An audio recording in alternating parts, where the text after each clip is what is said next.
When we started the adoption process, we had originally thought that we would be adopting one child. When we went to our stage 1 training, they were talking to us about the types of children that would be placed for adoption and the types of children that are more difficult to place with adoptive families. I think they were mentioning people from ethnic backgrounds. They were mentioning boys are often more difficult to adopt. Obviously, children over a certain age, because lots of adopters want babies. And sibling groups was one of the groups that they were talking about.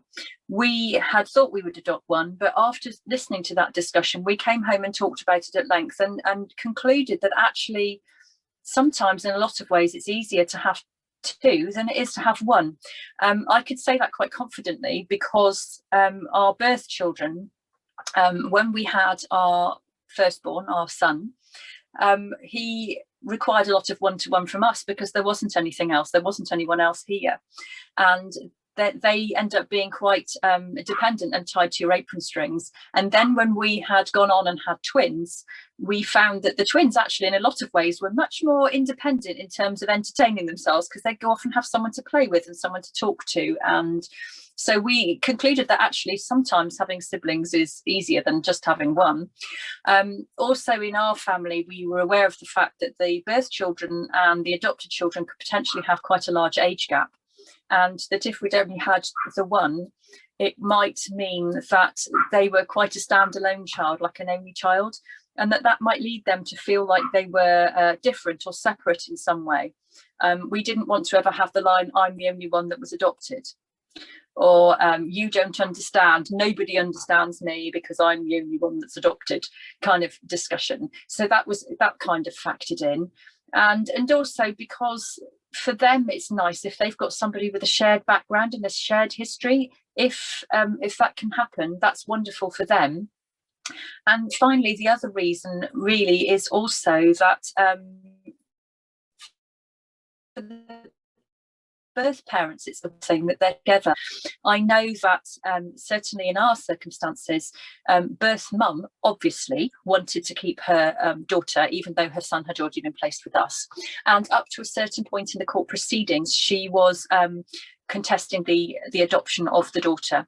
But once we'd done all our video contacts and our face-to-face contacts with her, and she'd gotten to know us, and we talked about the little girl in the context of being with her brother, and rather delightfully, right towards the end of proceedings, she stood down in a very brave and selfless way. She wrote a statement to the court that said, "While I love my daughter and I would always want my daughter to come and live with me, I recognise that this is unlikely to happen at this stage, and really I want her to stay with Amber because actually I know that she's with her brother and I know that they love each other, and I know that she would be happy with her brother."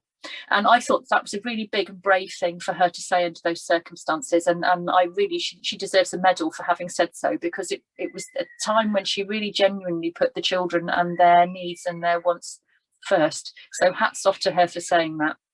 But that is, you know, kind of the reasons why it's better for the parents, the birth parents, to know their kids are together. It's better for the children to be together, and it's better for them to not be alone and have some shared history with somebody. So we are very glad that we've had siblings. It's kept us very busy, but it is a very worthwhile thing to do when you see the relationship that they have formed with each other, and know that that will be for good, that they will always have each other.